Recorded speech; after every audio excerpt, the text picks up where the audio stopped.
हमारे साथ हैं प्रदेश के पूर्व गृह राज्य मंत्री और सिरसा के विधायक गोपाल कांडा। पिछले दिनों केंद्रीय शिक्षा मंत्री और हरियाणा के प्रभारी भाजपा नेता धर्मेंद्र प्रधान जी से उनकी बैठक हुई। उन्हीं से बात करते हैं कि बैठक में क्या रहा।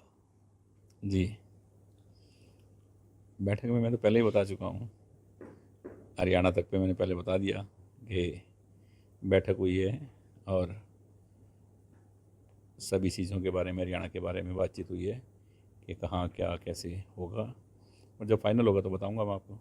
हरियाणा में एकमात्र आपका दल है जो एनडीए का घटक दल है, तो उस नाते कितनी सीटें आपने मांगी है? गठजोड़ जारी रहेगा और पार्टियों को भी लाने की तैयारी है?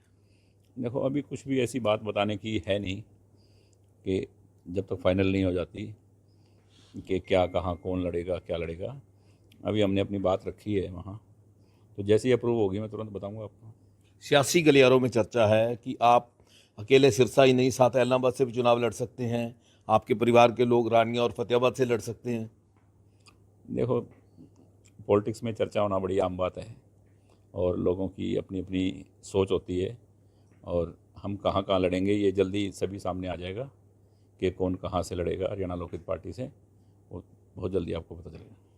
नहीं, और भी बड़े नेता दो दो सीटों से लड़ते हैं, तो आपका सिरसा और एलनाबाद दो सीटों से लड़ने का मन है? देखो, मैं कहा ना, अभी कुछ भी इस पर खुलासा करने के लिए टाइम ऐसा है नहीं। जल्दी फैसला करने वाले हैं हम, और मैं आपको बुला के बताऊंगा बलजीत जी कि हमने ये डिसीजन लिया है और ये हमारा जो भी हो रहा है, किसी से गठबंधन होगा क्या होगा वो सब आपको। सिरसा के डेवलपमेंट की अगर मैं बात करूं तो जैसे मेडिकल कॉलेज था, कुछ और कुछ काम जो बड़े आपने करवाए और कुछ जो रह गए। रहेगा कोई नहीं काम, जो मैंने कहा था उससे ज़्यादा, उससे बहुत ज़्यादा, और जो भी पेंडिंग है, कोई एक आध चीज़ का शुरुआत होनी है, वो फाइनल स्टेज पे है, वो हो जाएंगे। खेड़ वालों को विस्थापित किया गया था, आपने वादा किया था कि सलारपुर में ज़मीन लेके उनको प्लाट दिए जाएंगे, वो उनका स्टेटस क्या है? प्लाट देंगे उनको, तैयारी है। चुनाव से पहले? बिल्कुल पहले देंगे, पहले बहुत काम होंगे और फाइनल स्टेज पे हैं सभी काम, लगभग पूरे करवा दिए हैं जो जो काम पेंडिंग थे, और जल्दी रिजल्ट आपके सामने आएगा। पिछले दिनों आपके सामने जो चुनाव लड़ चुके हैं गोकुल सेतिया, उन्होंने एक आरोप लगाया कि विधायक मेरी जो है, मुझे जो जिस टाइप की मुझे धमकियां आ रही हैं, विधायक जी मेरी हत्या करवाना चाहते हैं। विधायक जी तो कभी उससे बात करते नहीं, ना कभी सोचते ऐसी बात किसी के लिए, और ऐसी बात तो सोचना भी, ये उनकी अपनी सोच है। जो लोग जिस तरह के काम करते हैं उनकी वैसी सोच होती है, पर मैं कभी ऐसी सोचता भी नहीं किसी के बारे में, मेरी सोच नहीं है। इस बार फिर मौका मिलता है तो सिरसा के लिए और डेवलपमेंट की क्या क्या करवाएंगे? बहुत प्लानिंग है, पहले जो काम पेंडिंग है वो पूरे करवा के, और नई सिरसा के लिए नई जो योजनाएं हैं उनके बारे में बात करेंगे, और वो कैसे लागू होगी, कैसे पूर्ण होगी, वो उसके बारे में बताएंगे, और वो भी करेंगे। प्रदेश के पिछले मुख्यमंत्री भी आपके मित्र थे, आपके मुख्यमंत्री के साथ काम करने का मौका मिल रहा है। देखो, राजनीति में सभी एक दूसरे के साथी होते हैं, पर सिरसा की जनता वोट इसीलिए देती है मेरे को कि यहाँ के काम होंगे, और मुझे तो सिर्फ उसी से मतलब होता है, मुख्यमंत्री जी से, कि मेरे शहर के काम हो, मेरे इलाके के काम हो, मेरे जो मिलने वाले लोग हैं आसपास के सिरसा डिस्ट्रिक्ट के जो भी लोग हैं सबके काम हो। इसी शर्त पे हमने समर्थन दिया हुआ था, और यही मेरी सोच रहती है कि काम हो मेरे सिरसा के। 31 जुलाई को मुख्यमंत्री जी आ रहे हैं। ऐतिहासिक गुरुद्वारा चिल्ला साहब के लिए ज़मीन नाम की, बाबा वुमन शाह में कार्यक्रम है, तारा बाबा कुटिया में कार्यक्रम है।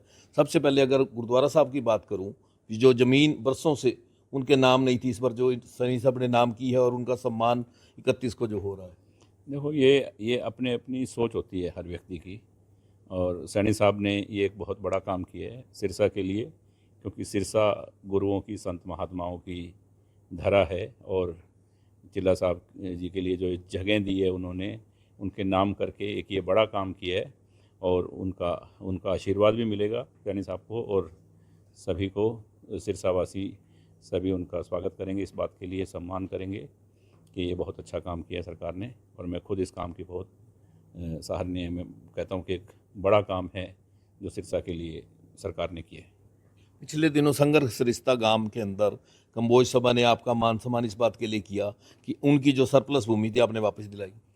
देखो, महाराज जी के साथ हमेशा ही हमारा एक संतों के प्रति जो लगाव है, प्यार है, वो वैसा ही है सभी डेरों के साथ में। तो कोई भी काम ऐसा होता है कि सरकार से जो हो सके या किसी से भी हो सके उनका, क्योंकि उनका अपना कुछ नहीं है, सब वो लोगों के लिए कर रहे हैं, तो उसमें मेरी कोशिश रहती है कि उनके काम हो। आप एनडीए का घटक दल हैं, तो आपका क्या दावा है, अगली सरकार किसकी रहेगी? देखो, दावा तो देखो हर व्यक्ति यही कहता है कि एनडीए की सरकार फिर बनेगी। तो देश में एनडीए की सरकार है और उनका घटक दल हम हैं, और हरियाणा में भी मैं तो ये कहता हूँ कि हम हैं उनके साथ, तो हरियाणा में भी एनडीए की सरकार बनेगी। क्षेत्र के एमपी रहे हैं सैनी साहब, उन्होंने अंबेडकर साहब के पोते ने, सबने मिलके 9 जो दल हैं, उन्होंने एक साझा मोर्चा बनाया है। मैं कह रहा हूँ ना कि देखो हर व्यक्ति मोर्चे में लड़ाई लड़ना चाहता है।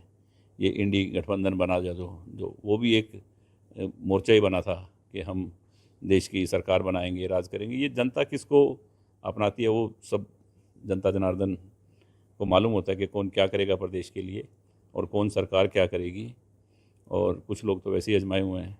जी, मेरा पूछने का मतलब है, सैनी साहब ने उधर दावा किया कि कांडा जी हमारे साथ आएंगे, बलराज कुंडू दावा कर रहे हैं कांडा जी हमारे साथ आएंगे, तो मैं कांडा जी से पूछना चाहता हूँ किसके साथ रहेंगे? देखो, कांडा जी के लिए तो बहुत दावे कर रहे हैं लोग, पर कांडा जी अपने शहर की जनता के साथ जाएंगे, हरियाणा प्रदेश की जनता के साथ जाएंगे।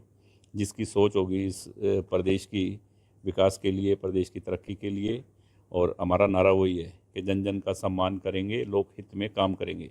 तो हरियाणा लोकहित पार्टी का उसी को समर्थन होगा जिसकी सोच लोकहित की होगी।